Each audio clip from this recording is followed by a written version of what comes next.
Ronnie Petito with PBTC Fitness, and today I'm here to talk to you about protein. How can protein make you lose fat? Why is it good for your diet? And I'm always getting asked, what's the quickest way to fat loss? What should I do with my nutrition? A lot of people are saying, oh, let me do keto now. I'm just gonna make sure I cut out all the carbs. That's all good, but it's really hard to sustain some of the diets like that. What I wanna do is shift that mindset and see what kind of foods can we eat? What kind of things do we need to take on a macronutrient level?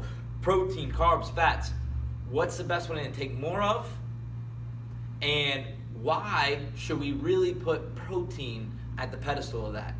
Well, check it out. Okay, so first and foremost, protein actually ranks the highest among the macronutrients in the satiety index.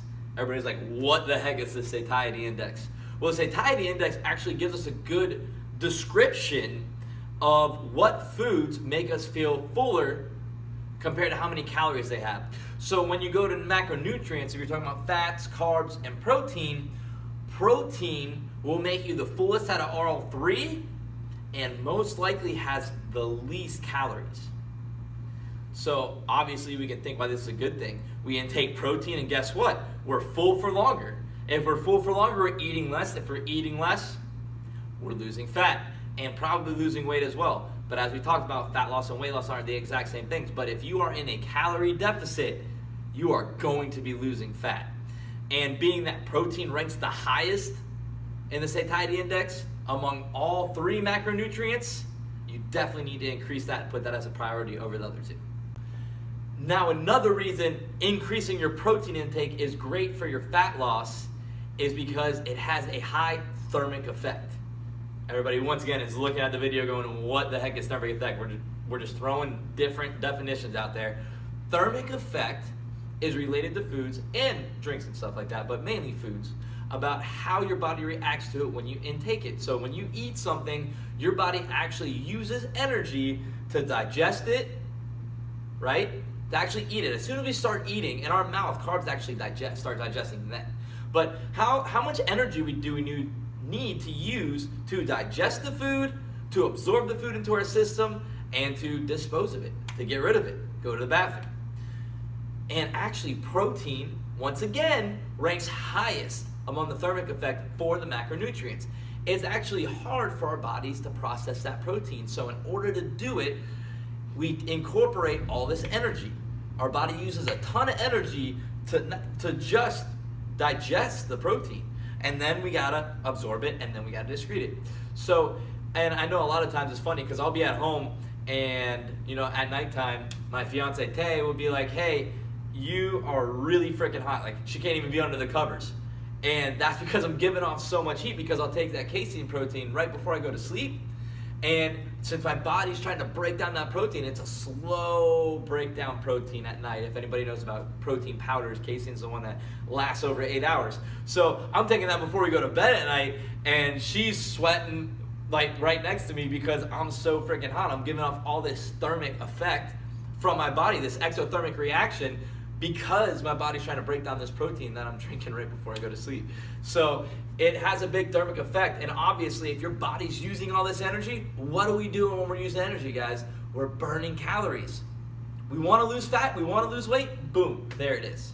And last but definitely not least, protein is the only macronutrient that actually helps you maintain and build muscle. The only one, not carbs, not fats. So why is this so super important to make sure that we keep increasing the protein? What does that mean? Do I need more muscle? Like, really? Well, yeah, you do, especially if you want to lose fat. This is why the protein is so crucial, because the more protein you have, the more muscle you're going to build.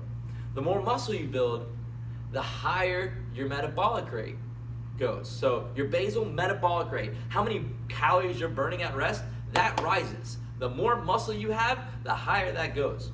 So if we keep building muscle and keep incorporating more protein to build into the muscle, when you're sleeping, you're gonna be burning more calories.